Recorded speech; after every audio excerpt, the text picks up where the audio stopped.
அப்படிலாம் இல்லம்மா, உங்க அத்தைக்கு தெரிஞ்சது. மச்சான் ஒரு நிமிஷம் இரு. அதெல்லாம் நான் பாத்துக்கிறேன், நீ விடு. மாமனாரும் மருமகளும் ஜாலியா வெளியே போறீங்க போல. என்ன பெருசே, பையன் போனதுக்கு அப்புறம் மருமகளை நல்லா வச்சு பாத்துக்கிற போல. அப்பா அப்பா டேய், என்னடா பேசுற? மரியாதையா பேசு. என் மகன் மாதிரிடா அவன்.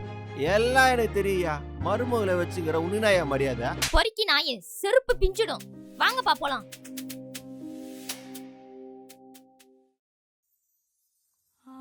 பையன் போனதுக்கு அப்புறம் மருமகளை நல்லா வச்சு பாத்துக்கிற போல. மருமகளை வச்சுக்கிற உன்னினாயா மரியாதை? ஏங்க ஏன் இப்படி உட்காந்துட்டு இருக்கீங்க? என்னங்க ஆச்சு? உங்களை தாங்க கேக்குறேன், என்னாச்சு? உங்களை தாங்க கேக்குறேன், என்னங்க ஆச்சு? இப்ப எதுக்குப்பா இப்படி உட்கார்ந்துட்டு இருக்கீங்க? அந்த பொறுக்கி அப்படி பேசினானா? அப்பா, பேசுறவங்க பேசிட்டு தான்ப்பா இருப்பாங்க. ஒரு பொண்ணு தன்னோட புருஷனை இழந்துட்டு இந்த உலகத்துல தனியா இருக்கான்னு வச்சுக்கோங்களேன், இந்த உலகம் அவளை தப்பான கண்ணோட்டத்துல தான்ப்பா பார்க்கும். அதுவே அவ இன்னொரு கல்யாணம் பண்ணிக்கிட்டான்னு வச்சுக்கோங்களேன், இதோ இப்பதான் புருஷன் இருந்தான், அதுக்குள்ள இன்னொரு கல்யாணம் பண்ணிக்கிட்டா அப்படின்னு இன்னும் தப்பா தான்ப்பா பேசுவாங்க.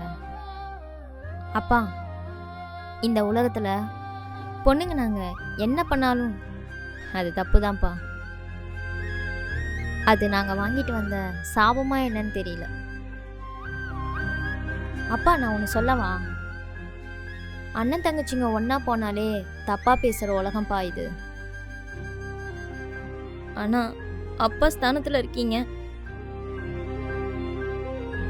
உங்களை எப்படி ஒன்னா வச்சு பேசுறாங்கன்னு தெரியல.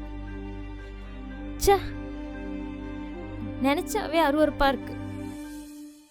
அப்பா, ஒரு சராசரி பொண்ணா எங்க வாழ்க்கையில நாங்க என்ன முடிவு எடுக்கணுன்ற சுதந்திரம் கூட எங்களுக்கு கிடையாதுப்பா. அடுத்தவங்க என்ன நினைச்சிடுவாங்க அப்படின்னு பார்த்து பார்த்து தான் முடிவெடுக்க வேண்டியதா இருக்கு. பொண்ணுங்கல்ல.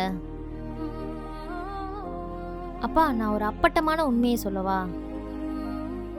இன்னும் நிறைய பொண்ணுங்க இந்த உலகம் என்ன பேசும் அப்படின்ற பயத்துக்காகவே இன்னும் 2வது கல்யாணம் பண்ணிக்காம இருக்காங்க தெரியுமா? ஆனா அவங்களுக்கு தேவைப்படும், ஆனா அவங்களால முடிவெடுக்க முடியாது. காரணம் இந்த சொசைட்டி.